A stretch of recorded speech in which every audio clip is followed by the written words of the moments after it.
پیغمبر وقتی میگه انا و علی ابوا هذه الامه، هر کی میگه اشهد ان علی ولی الله جزء این خانواده است.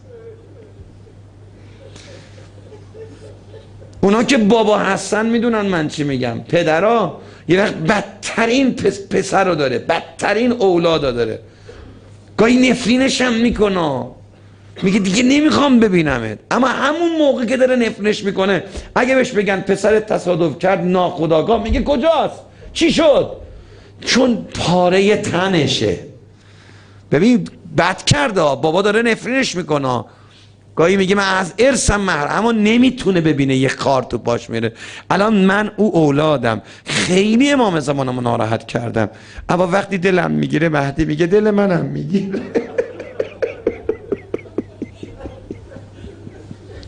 وقتی شما مریض میشید منم مریض میشم. وقتی شما ناراحت میشید منم ناراحت میشه.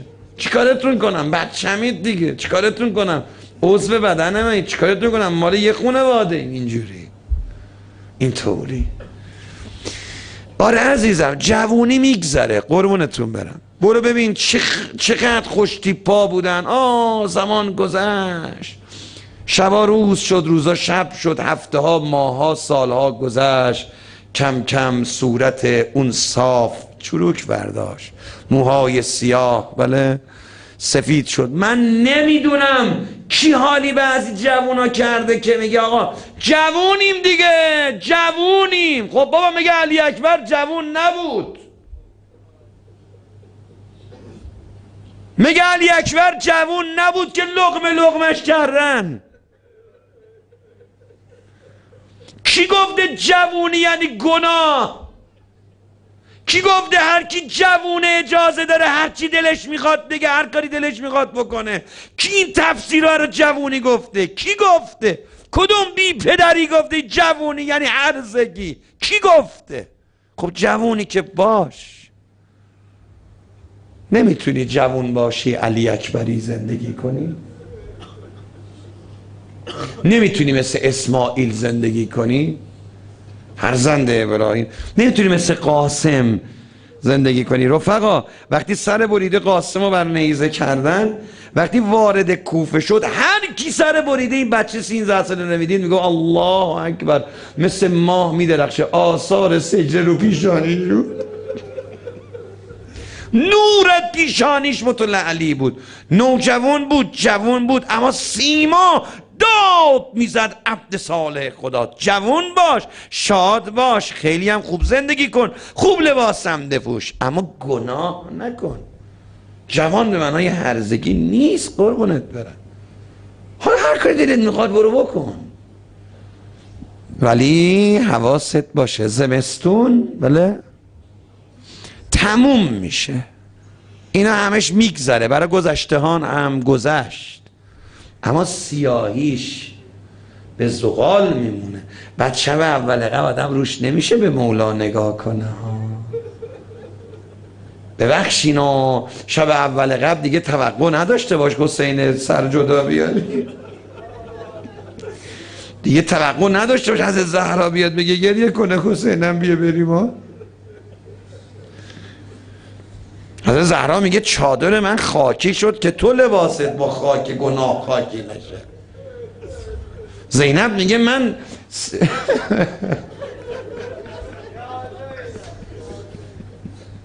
بیبی میگه سیلیا رو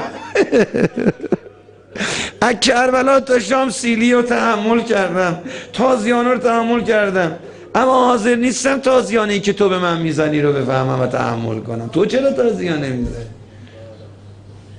من زنجیره رو خوردم که تو به زنجیر نفس اسیر نشی. زینب میگه من به اسارت رفتم که تو اسیر نفس نشی. علی اکبر میگه من اربن اربا شدم تا تو بفهمی جوانی یعنی چی.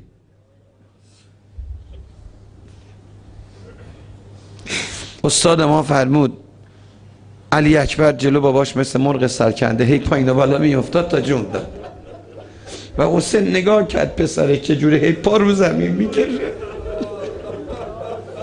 هی میگه بابا اینقدر پا رو زمین کشید تا جون داد. حسین اون پارو زمین کشیدن علی اکبر رو تحمل کرد که من و شما پامون به ملس گناه نرسه، ما دیگه لگد نزنیم به اربابمون.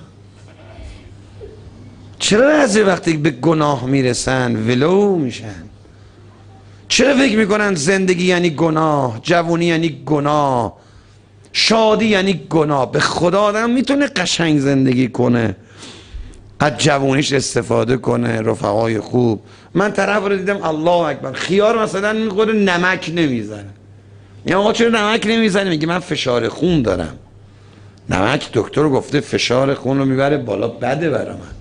بعد اینم خیلی راحت غیبت میکنه، چرونی میکنه، گناه میکنه، نجس میخوره.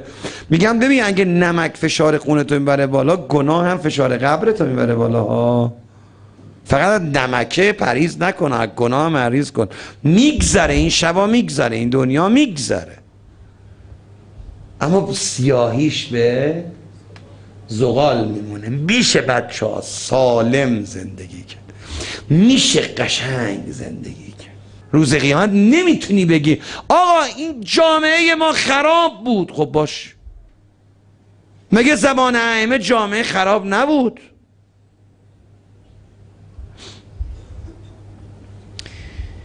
جاده حقیقت متلک توشه اما شیرینه. چرا؟ والعاقبت لل، این پله اول. گناه رو دیلیت کن، گناه رو پاک کن. بعضی به من میگن آجا ما دم چشمه میریم خوش میشه، دم دریا میریم خوش میشه، خب دم اقیانوس هم بریم خوش میشه. چرا؟ برای اینکه یک کارایی میکنیم که یکی یکی چشمه های تو مسیر زندگیمون رو خوش میکنه.